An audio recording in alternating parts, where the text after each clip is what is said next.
Bonjour, Chok l'Israël, Parashat Bereshit. Nous allons entamer la première Mishnah de Shabbat et nous sommes lundi. Alors, première Mishnah. Yetziot Shabbat, Shtaim Shen Arba. Bifnim ou Shtaim Shen Arba, Bachutz. Ketzad. Ani Omed. Alors, donc, il faut savoir que pour il y a un travail et soit défendu, donc il y a deux étapes. Ce qu'on appelle la Akira et la Anacha. C'est-à-dire qu'on prend un objet qui était dans un domaine et on le dépose dans un autre domaine. Parce qu'on n'a pas le droit de sortir un objet d'un domaine public à un domaine privé.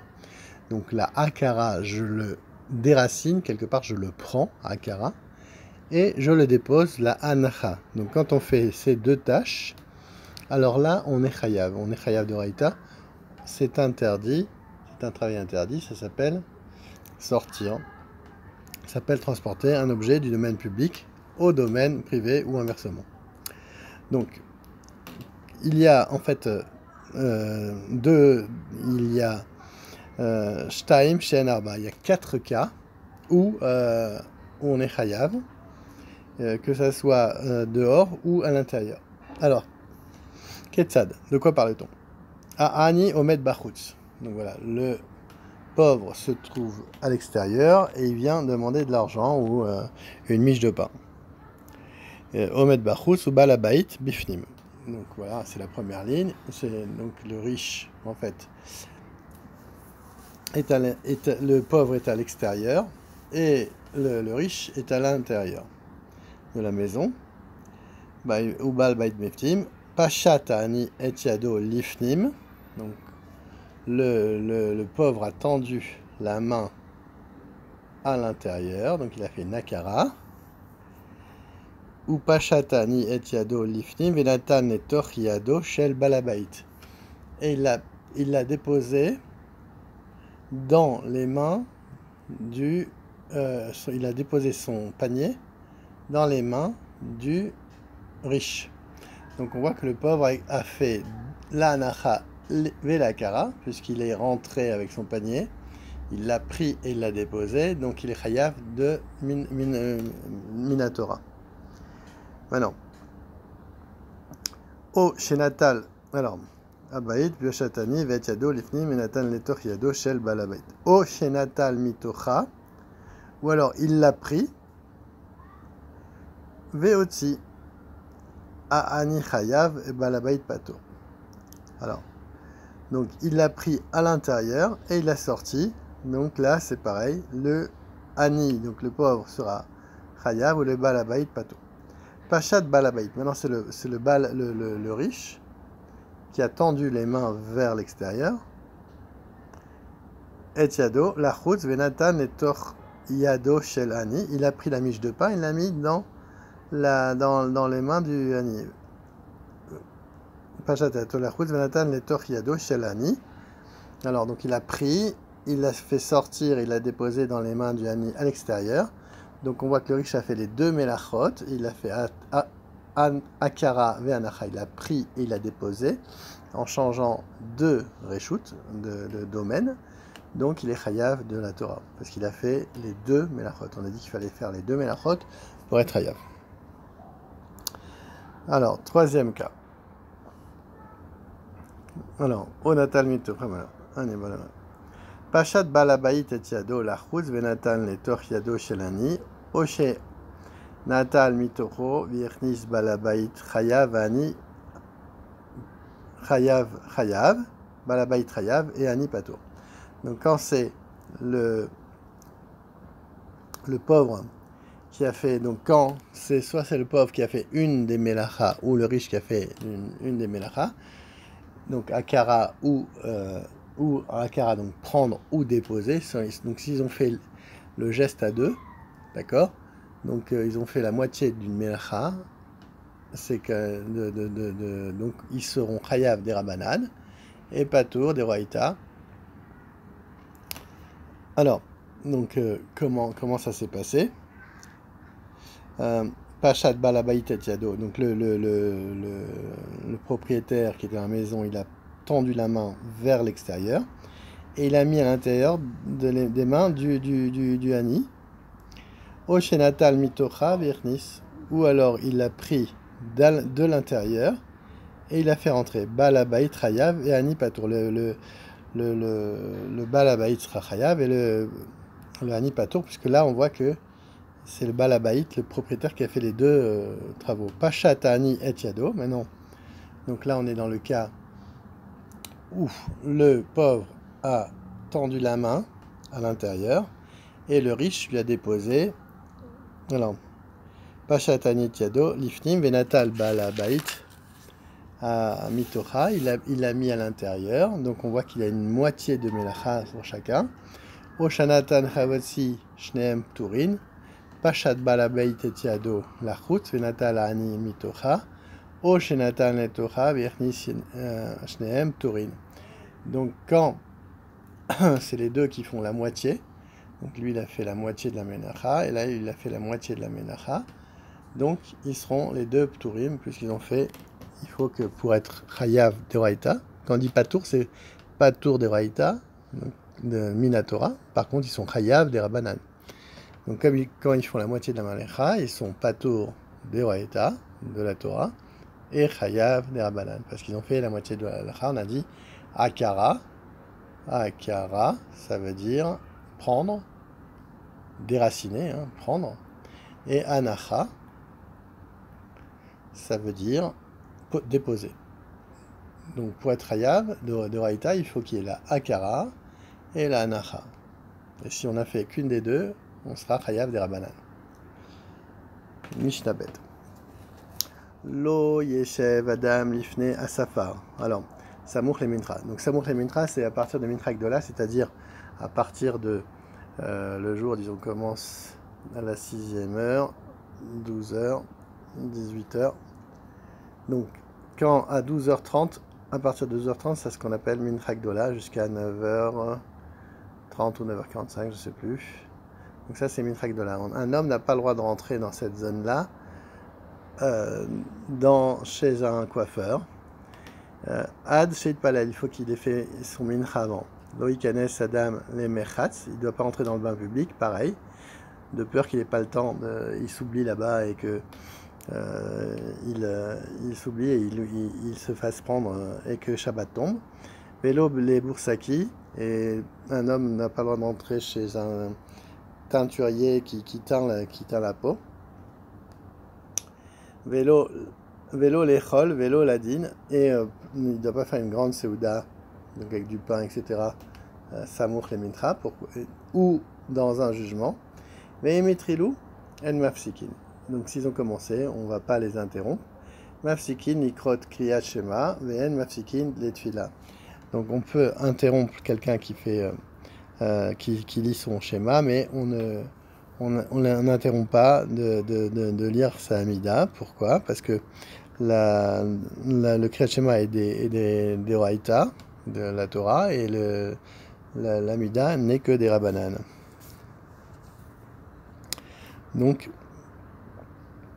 quelqu'un qui se consacre donc à l'étude de la Torah doit s'interrompre pour réciter le schéma dans les délais réglementaires, mais pas pour l'Amida qui n'a pas de temps fixé d'après la Torah. Troisième Mishnah, Lo Yetse Achayat Bemachat Samour le Chashera. Donc les couturiers avaient l'habitude de planter des aiguilles dans leurs vêtements, ils n'ont pas le droit de sortir comme ça juste avant Chashera, juste avant la tombée de la nuit, Shabbat, Shema, Ishkar, de peur qu'il va oublier qu'il a l'aiguille sur son vêtement, et il va sortir. Vélo à lavlar, Bekulmus, c'est pareil, le scribe, le sofer, on n'a pas le droit de sortir avec sa plume.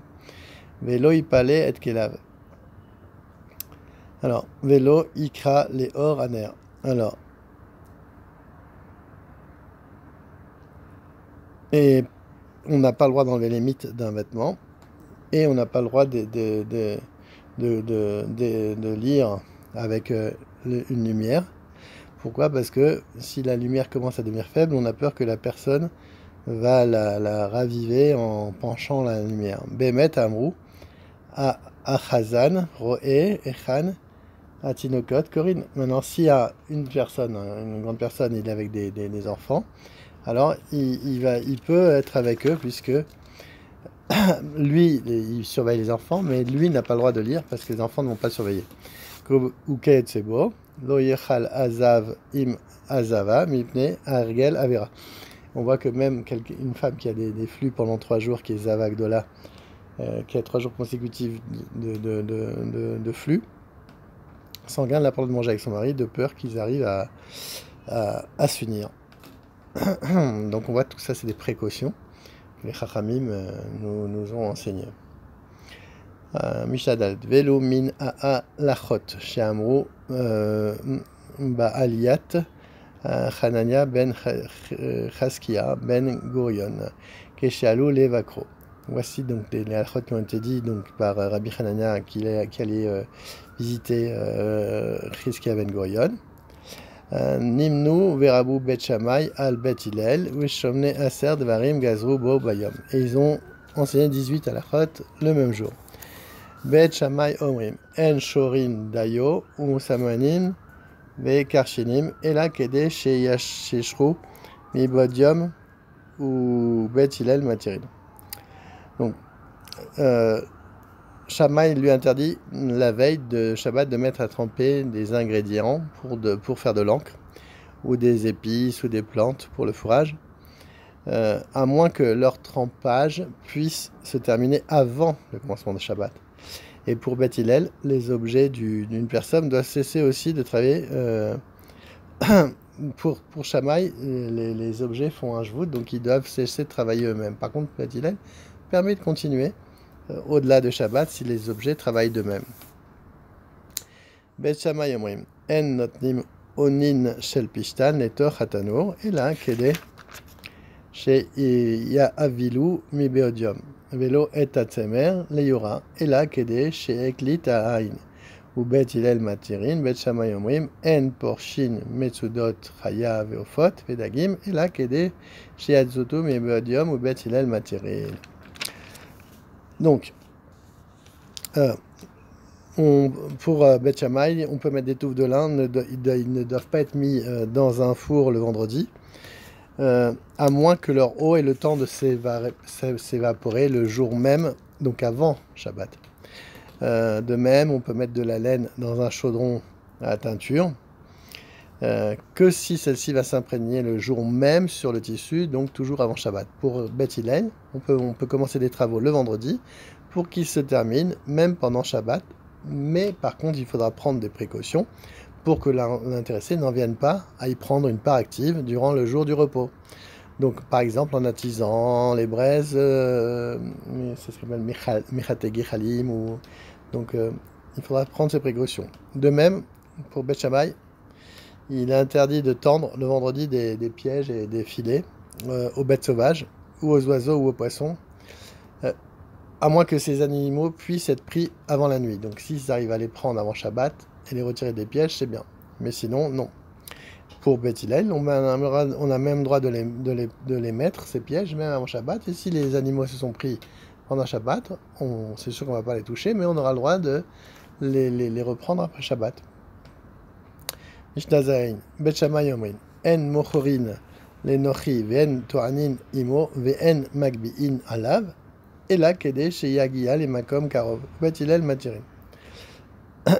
Donc, pour Bet Shammai, il permet le vendredi de vendre de la marchandise à un goy, à un non-juif, et de l'aider carrément à charger sa bête juste avant Shabbat, ou à mettre un fardeau sur ses épaules, seulement s'il se rend à un endroit très proche, donc où il va pouvoir arriver avant Shabbat.